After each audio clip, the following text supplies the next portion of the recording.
Baik, halo teman-teman semuanya, kami dari kelompok 3, kelas 3C.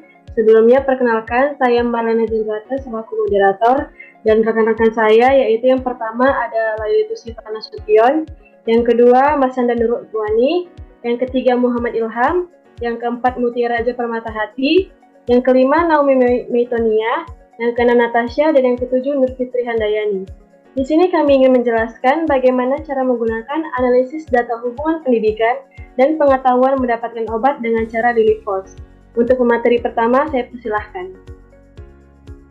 Pengertian SPSS. SPSS adalah sebuah program aplikasi yang memiliki kemampuan untuk analisis statistik cukup tinggi serta sistem manajemen data pada lingkungan grafis dengan menggunakan menu-menu deskriptif dan kotak-kotak dialog yang sederhana, sehingga mudah dipahami untuk cara pengoperasiannya. Fungsi utama aplikasi SPSS adalah untuk analisis data. Selain itu, SPSS juga dapat digunakan sebagai berikut.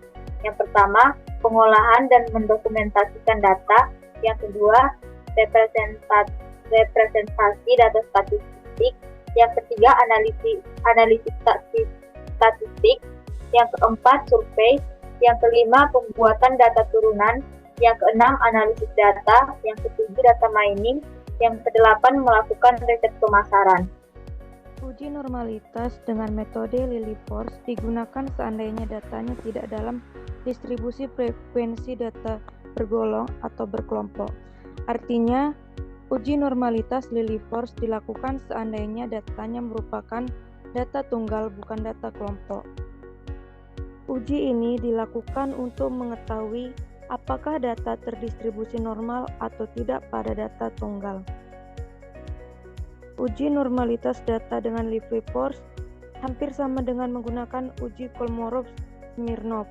Hanya saja pada uji Lily Force digunakan tabel Lily Force. Uji normalitas bertujuan untuk mengetahui apakah sebuah data penelitian berdistribusi normal atau tidak. Dalam analisis statistik parametrik, data berdistribusi normal adalah suatu keharusan sekaligus merupakan syarat mutlak yang harus terpenuhi. Adapun jika didapati data tidak berdistribusi normal, maka pengujian hipotesis penelitian dilakukan dengan menggunakan pendekatan analisis statistik non-parametrik.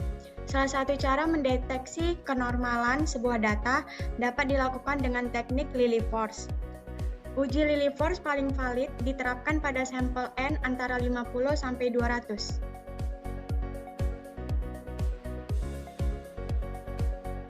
Baik, selanjutnya saya akan menjelaskan bagaimana cara mengentry data dari Excel ke SPSS. Nah, judul data kami adalah hubungan pendidikan dan pengetahuan untuk mendapatkan obat.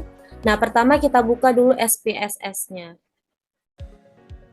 Nah, kemudian untuk variabel X1 yaitu pendidikan, kita ketik di name, kemudian di bawahnya adalah variabel Y. Kemudian pada label di sejajar dengan X1 kita isi dengan pendidikan, kemudian di Y kita isi dengan pengetahuan.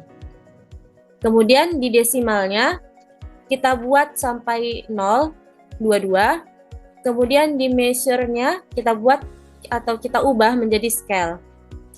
Selanjutnya kita balik ke Excel.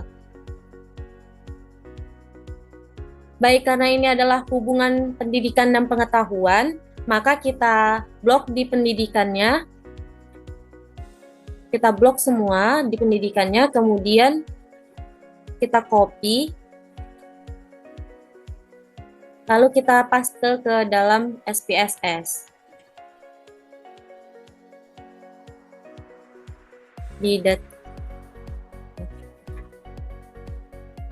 Selanjutnya kita masuk lagi ke Excel.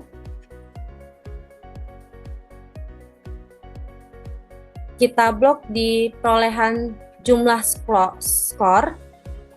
Kita blok semua.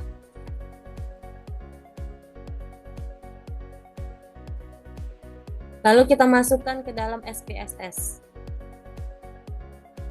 Baik, selanjutnya kita tekan analis, kita pilih analis, kemudian pilih deskriptif statistik, pilih explore, lalu Pengetahuan kita masukkan ke dependent list. Pendidikan kita masukkan ke factor list, kemudian pilih plots. Kemudian deskriptif pindah ke histogram, centangkan histogram. Normality plots with it test dicentangkan, kemudian pilih continue. Lalu di-OK-kan. Berikut didapatkan hasil datanya. Selanjutnya dari analisis, terdapat beberapa kesalahan pada data yang diberikan, seperti data R11, R14, dan R36, di mana skor R11 seharusnya 5, R14 5, dan R36 3. Tidak munculnya data signifikan, maka disimpulkan data berdistribusi tidak normal, di mana syarat pengambilan keputusan jika nilai signifikan lebih besar dari 0,05, maka data penelitian berdistribusi normal. Sebaliknya, jika nilai signifikan lebih kecil daripada 0,05, maka data penelitian tidak berdistribusi normal.